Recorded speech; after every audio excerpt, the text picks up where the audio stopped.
വികസന പ്രവർത്തനങ്ങൾ നാടിൻ്റെ നന്മയ്ക്ക് വേണ്ടിയുള്ളതാണ്. പക്ഷേ അവധാനതയും മേൽനോട്ടവുമില്ലാതെ അവ നടപ്പിലാക്കുമ്പോൾ ദുരിതത്തിലാകുന്നത് സാധാരണക്കാരാണ്. കൊല്ലം കല്ലുപാലത്തെ എസ് രാജൻ്റെ ജീവിതവും അങ്ങനെയാണ്.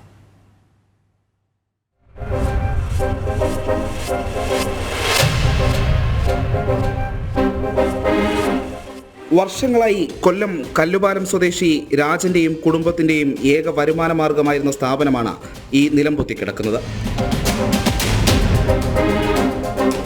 കൊല്ലം തോടിന്റെ വശങ്ങൾ ബലപ്പെടുത്താനുള്ള പ്രവൃത്തികളുടെ ഭാഗമായി തോടിന്റെ വശങ്ങളിൽ നിന്ന് മണ്ണ് നീക്കം ചെയ്തതോടെയാണ് രാജന്റെ സ്ഥാപനം തകർന്നു വീണത്. ആരോട് പരാതി പറയണമെന്ന് പോലും അറിയാതെ 3 മാസമായി അലയുകയാണ് രാജൻ. കളക്ടറെയടക്കം ബന്ധപ്പെട്ടിട്ടും കാര്യമായ നടപടികളൊന്നുമില്ല. പണി തുടങ്ങിയിട്ടൊരു 3 മാസം മേലായി. അന്നേരം ആ സൈഡിൽ ഇത് ഞങ്ങൾ കടയ്ക്ക് ബലപ്പെടുത്താനാണെന്നും പറഞ്ഞാണ് ഇത് തുടങ്ങിയത്. അപ്പോൾ കടയ്ക്ക് 10 മീറ്റർ അകലെ മാറിയാണ് ചെയ്യേണ്ടത്.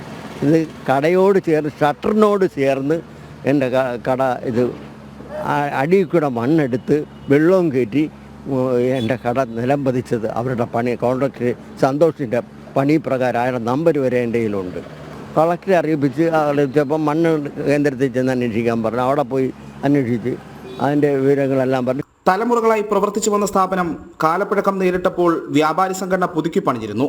ആ കെട്ടിടമാണ് ഇപ്പോൾ തകർന്നു വീണത്.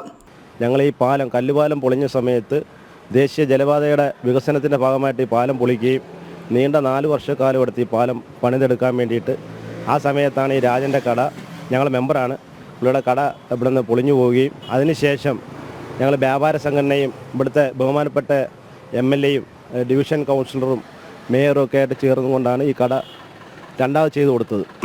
ഇപ്പം സംരക്ഷണ ഭിത്തിയുടെ ബലപ്പെടുത്തുന്നതിൻ്റെ ഭാഗമായിട്ടുള്ള പണി നടക്കുന്നതിനാലാണ് പുള്ളിയുടെ ഈ കട വീണ്ടും ഭാഗികമായിട്ട് പൊളിഞ്ഞു വീഴുകയാണ് ഉണ്ടായത്.